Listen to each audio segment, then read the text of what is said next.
جس سال ہم کسی لڑکی کو دلہن بنا کر محل میں نہیں چھوڑتے تو اس سال نہ تو فصل ہوتی ہے اور نہ ہی کوئی میوہ جات وغیرہ اور نہ ہی بارش ہوتی ہے۔ میں نے کہا ہم مسلمان ہیں، ہمارے مذہب میں ایسا کچھ بھی نہیں، ہم ان باتوں کو نہیں مانتے۔ اسد بھی بولا ان لوگوں کے خیالات کتنے پرانے ہیں۔ آفتاب بولا میں بھی یقین نہیں کرتا ان باتوں پر، میں اور میری بیٹی نور العین مسلمان ہیں۔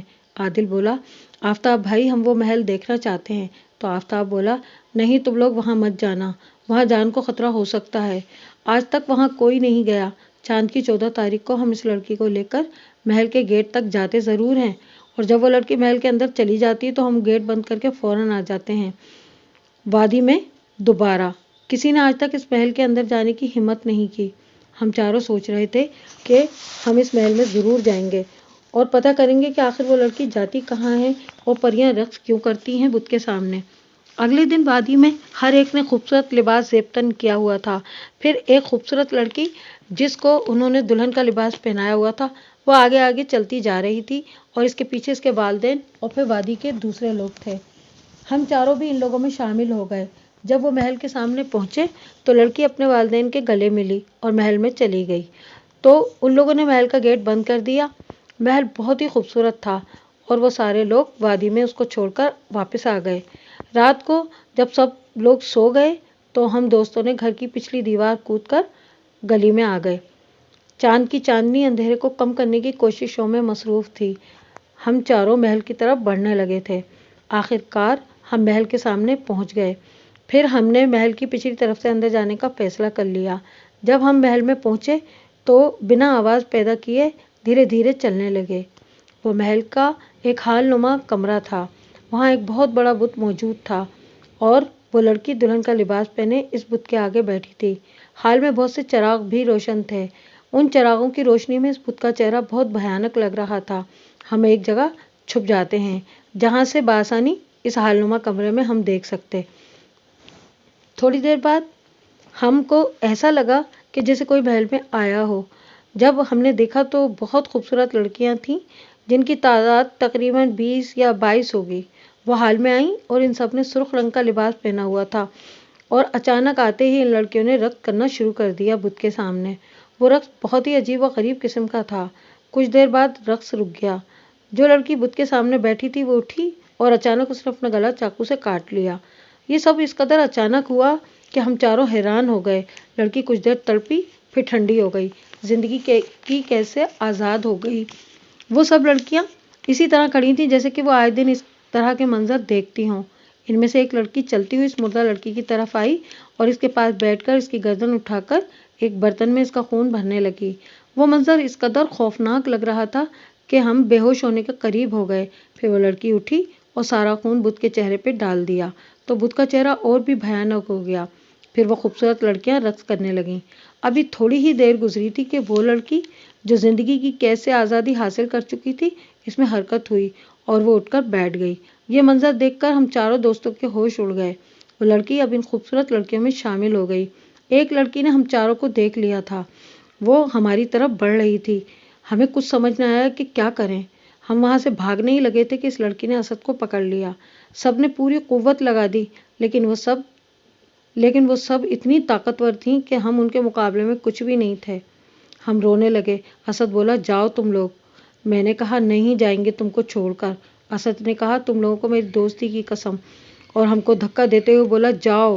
عادل، میں اور صارم وہاں سے بھاگنے پر مجبور ہو گئے۔ جب ہم محل سے باہر نکلے تو ہمارے پیچھے اسد کی چیخیں سنائی دے رہی تھیں۔ ہم رونے لگ جاتے ہیں اور اس وقت کو کوستے ہیں کہ جب ہم نے یہاں آنے کا پروگرام بنایا تھا، شاید ہم یہاں نہ آتے تو ہمارا دوست آج ہمارے ساتھ ہوتا۔ یہ تو موت کے سفر کی شروعات تھی۔ ہم نے اس راز کو جاننے کی کوشش کی تھی جو کہ صدیوں تک کوئی نہ جان سکا تھا۔ ہم بھاگتے بھاگتے گھر آ گئے اور کمرے میں آ کر پھوٹ پھوٹ کر رونے لگے کیونکہ ہم نے اپنا پیارا دوست کھو دیا تھا جس کا ساری عمر ہم کو افسوس رہنا تھا۔ روتے روتے پتہ نہیں کب ہماری آنکھ لگ گئی۔ آسمان پر تارے بھی شاید ہمارے دوست کی موت کا افسوس کر رہے تھے۔ آہستہ آہستہ رات اجالے کی طرف بڑھ رہی تھی۔ اگلے دن ہم سامان پیک کر کے اور روانہ ہونے کے لیے کمرے سے باہر آتے ہیں تو آفتاب بولا آئیں ناشتہ کر لیں۔ صارم بولا آفتاب بھائی ہم جا رہے ہیں یہاں سے، یہ کہہ کر ہم لوگ گھر سے باہر نکل جاتے ہیں۔ جلد ہی ہمیں بس مل گئی اور ہم اس میں سوار ہو گئے، لیکن آدھے راستے میں ہی ہماری بس خراب ہو گئی۔